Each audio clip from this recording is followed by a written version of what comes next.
Hey there, hey guys. This is a beer courtesy of Will. Thank you so much. This is Tired Hands DDH Oblivex. So last time I reviewed this was actually, 7 years ago when I took the Certified Cicerone exam in Philadelphia, and I went to Tired Hands to pick up some beer. And I reviewed the regular Oblivex, and crazy enough, back in 2017, I mean, it's been a problem since the beginning, or not, like I guess like since Hazy IPA got really popular. I did like it, at least the overview. Super,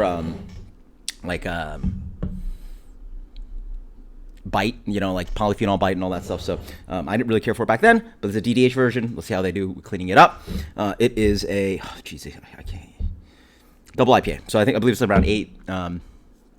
It is, I think, Citra Simcoe and then Citra Mosaic Simcoe. So, sorry, Citra Amarillo Simcoe. So let's dig into the beer. Looks pretty nice, like old color, full on haze, not quite milky, but pretty much like full opaque, right? Smells nice. What is that? Jeez, I don't know what's with their crap.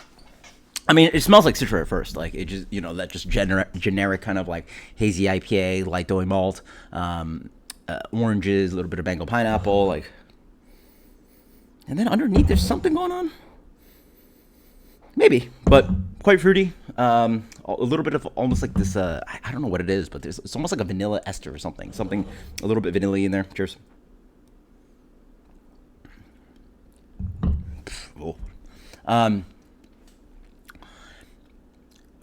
Big boy. This honestly, full blind, I would guess was like a triple IPA. Up front, what is that? What is that? It's a little bit confusing, but anyway, in general, there's one layer of the beer, which is actually quite tasty. It has a little bit of this kind of vanilla thing going on. Again, I believe it's just probably the combination of adjunct malts, adjunct grains, the oats, wheats, the esters, and the hops. But it has a little bit of this kind of like marshmallow tone, vanilla-y. So, you get a combination of like the citrus from Citra. You get this kind of like orange creamsicle kind of thing going on. Light, doughy, fluffy mouthfeel, a little sweetness. But then it's like overly bitter. That's what it is. Yeah, I noticed that up front. The beer is extremely bitter for a hazy IPA. It's actually quite noticeable and like makes the beer very disjointed. Like it needs to be like obviously balancing bitterness in hazy IPA is quite important. Treehouse talks about it, and obviously a lot of hazy IPA brewers talk about it. You don't want a flabby beer, but it's like very bitter here. And sometimes it's just like polyphenol bite, but it comes off bitterness. This is like it's not even like extremely bitter compared to West Coast Hazy IPA. Oh, sorry, West Coast IPA.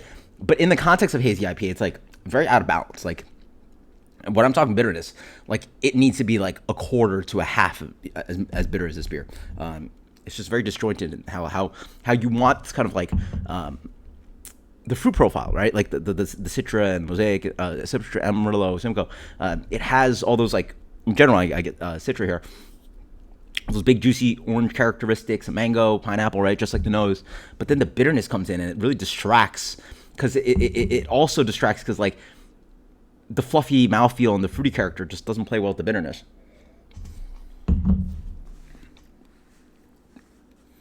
It's not bad. It's actually quite drinkable. The problem is, it's like a flight drinkable.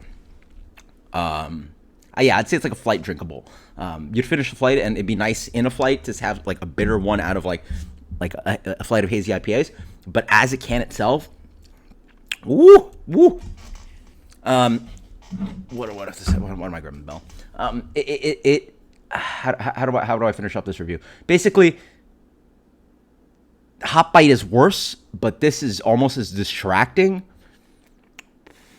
It's actually quite tasty outside of that.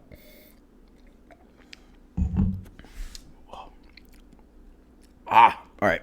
Too bitter. Let's go 79.